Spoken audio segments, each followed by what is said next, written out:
Hello, my name is Lisa Cervantes-Ferrer. This is my first advisee interview. I will be interviewing Angel Espinosa. He is 44, working as a physician assistant for 15 years at a small clinical practice that just joined a large health network system, and he is deciding whether he should go pursue his doctorate in physician assistant studies. Good evening. Good evening. Hi, Angel. I'm glad we can meet face to face. We spoke on the phone. We made this appointment. So I understand that you're having an issue whether you should pursue your doctorate or not. And I see that you've been working at this small private practice for 15 years, which just joined the huge health network. Yes. And so your employers recommended you to see me. Yes. So how can I help you? So for the past 15 years, I've been working with my supervisors, and now we're part of this larger network. And essentially, the hospital has told my supervisors that for me to continue working with them or at the capacity that I'm doing, I should probably think about earning my doctorate degree in order to hopefully continue with my progress in the office. Okay. Just to touch on some of the work-life balance issues we do encounter with persons like yourself, some of our members. Can I ask this? Are you married? Do you have children? I'm married. I have children. Okay. So in regards to your work-life balance, how does pursuing your doctorate fit into that? Well, I spoke with my wife already about some of this, and she knows that, we know that we're going to have to make a certain amount of sacrifices, especially with my time when I'm not at work, especially so I can continue to pursue this type of degree. Okay. And in regards to financing the degree, how are you thinking?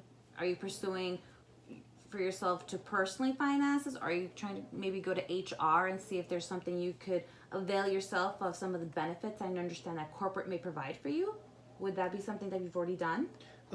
Yeah, that would sound great. I haven't pursued anything yet. I'm just kind of in the planning phase right now, just to try to figure out what's around and what's available for me. Okay. So what's your timeline? When would you like to start this program, and when would you like to graduate? Well, it's the middle of winter, so this is cold and flu season for us, which is our busy time.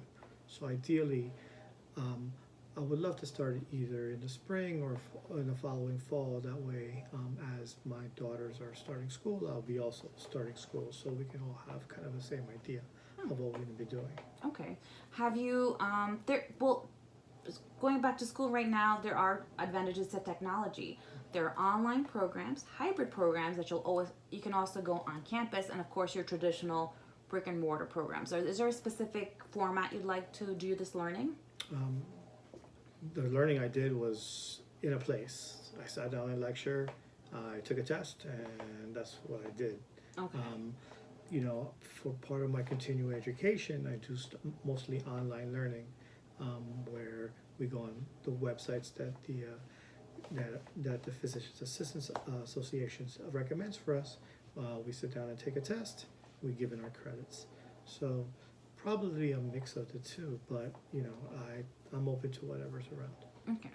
So I think we should probably make another appointment to meet earlier next month, but I do have some homework for you to do. Okay. I'd like you to identify 3 types of schools, 1 online, 1 hybrid, and 1 traditional brick and mortar. Okay. So I would like you to reach out, do some research online, or even encounter other physician assistants in the network that have already pursued their doctorate. Maybe even have a chat with them, inquire with HR if they can recommend you programs that have gotten great results for working adults. Sometimes you'd be surprised what HR can come up with. And also next month we'll also talk about the financing part. A doctorate is very expensive. It's very expensive to pursue, and at the same time you do have to see what the cost benefit analysis is. And while you're at HR at the same time, you have a lot of homework to do when we meet next month. I'd like you to see if you could talk to them and see if there's some idea of upgrading you, maybe a supervisor position, work at a bigger clinical site in the network. Would that be something of interest to you? I've been really comfortable in the office where I'm at. You know, I think we've gotten to gel together really well, both my supervisors and myself. But ultimately, if it's about being able to pursue this degree as well as, you know, maintaining some sort of semblance of home life and everything else, then you have to make whatever sacrifices need to make. Well, it's also good, like I said, talk to HR and see what the benefits are of pursuing the doctorate besides this pressure from your supervisors and from the larger, managerial board at the network. So, do you have any questions for me? Will this be part-time or full-time that I'll be pursuing? That's a good question. In all of these different formats, you should probably see what are the pros and cons. How are the credits divvied up in the semesters?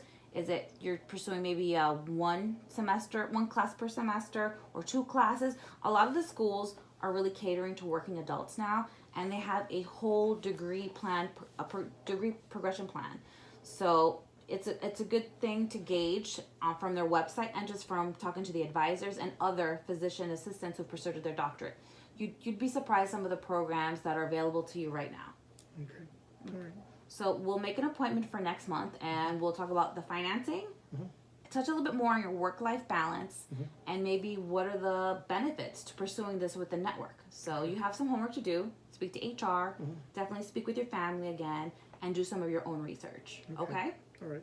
All right, Angel, it was a pleasure. Thank you so much.